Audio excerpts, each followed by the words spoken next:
In the wake of Donald Trump's absolutely deranged comments about the death of Rob Reiner, which he has now doubled down on, a lot of people are making the point that not too many months ago, after Charlie Kirk was similarly tragically killed, the right wing wanted the left to just shut up and praise him. I don't want to hear any of this context. You're not going to criticize him. You're going to shut up for the rest of time, and you're going to bow down to his movement. You're going to pretend that he was MLK Jr.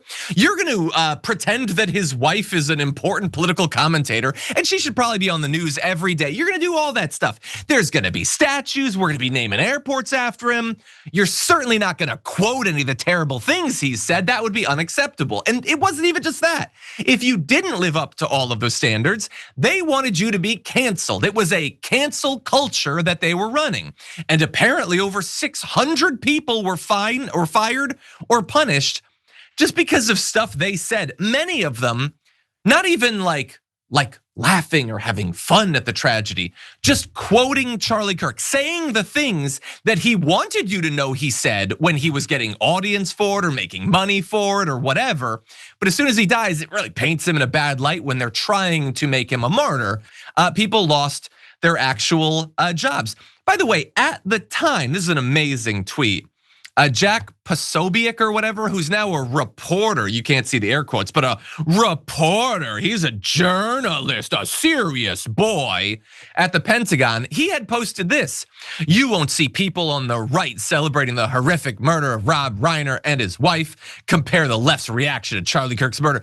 Maybe he should have paused just a little bit to see, well, how's Trump gonna respond to this? But he didn't. He put that out there and was immediately proven wrong by his God Emperor himself. And I love actual reporter, actual journalist Ryan Grimm's response to it, saying, "Wait, so now if you have a legitimate political grievance against somebody who has been murdered, it's actually okay to dance on their grave. I'm trying very hard to keep up with these evolving civic norms and struggling."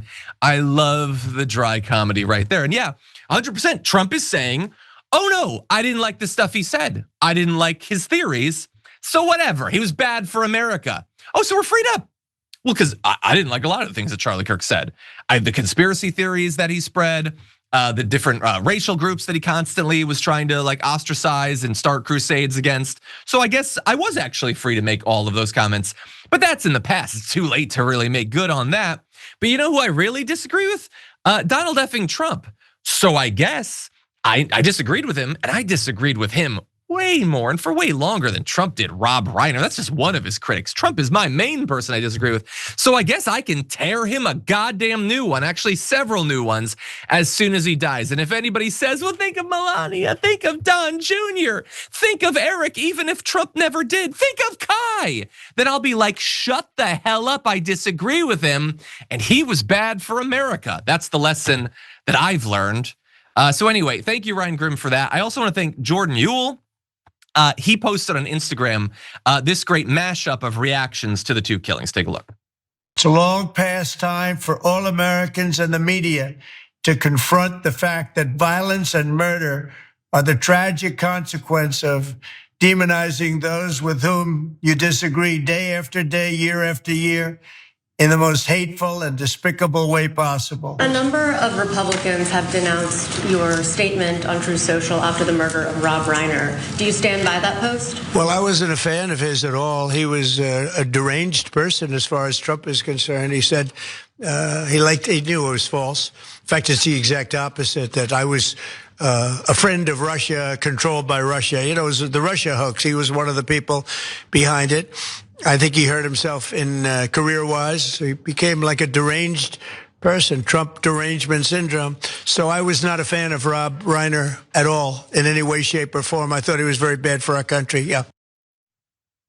Yeah, so there is violence when you demonize people. Oh, there was violence this time? Here, let me actually demonize the person. Now, they've already been murdered, so I guess this is one of the things Donald Trump says that won't inspire one of his base to kill someone, because they have been, they don't have that opportunity now. But yeah, so it's the exact opposite. It's massive hypocrisy. We've been pointing it out for months. It's ridiculous, and the right knows what they're doing. They know how bloodthirsty. There is nobody who understands the bloodlust of millions of right-wingers in America better than these media figures and politicians. They know it, they use it, they love it. That's how they get people to pay attention to them, is playing to it. Talking about how we might finally have the Civil War and there's gonna be the Great Storm and we're gonna line them up and we're gonna shoot them all. They know exactly what their side is. And so, yeah, I don't wanna hear anything. When Trump finally dies, when Trump blessedly dies, God, please, finally.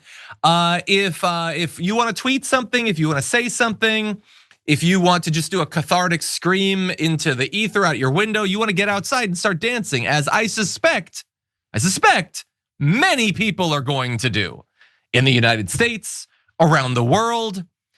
MAGA is going to lose their mind when they see these celebrations that spontaneously erupt in cities around the world, but it's going to happen. And if anybody has a problem with it, just show them all of this and tell them to shut the hell up about it.